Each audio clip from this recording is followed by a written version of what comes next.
Sounds of laughter followed by panic at a beach in Sevastopol, Crimea, the site of a missile strike Sunday launched by Ukraine.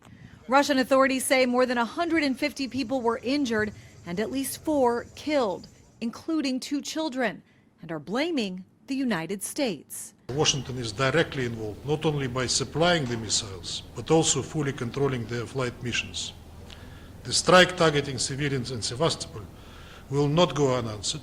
The U.S. State Department brushing off the threat with a reminder it was Russia that started the war in Ukraine in the first place. We provide weapons to Ukraine so it can defend its sovereign territory against armed aggression.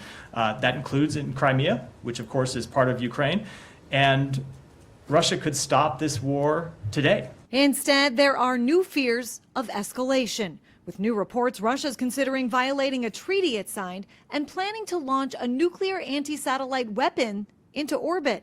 Also last week, signing a defense pact with North Korea and recently bringing one of its nuclear-powered submarines to Cuba, incredibly close to the United States.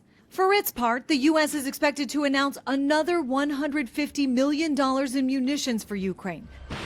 And last week, the Pentagon gave Ukraine's military the green light to use long-range missiles provided by the U.S. to strike targets inside Russia. The Russians right now are trying to pitch this both internationally and domestically, the war in Ukraine, as one now increasingly between Russia and not Ukraine, but the West and especially the United States. Seth Jones says there are 2 reasons for this. First, domestically, it helps Putin at a time his economy isn't doing great and tens of thousands of Russian soldiers are dying in the war.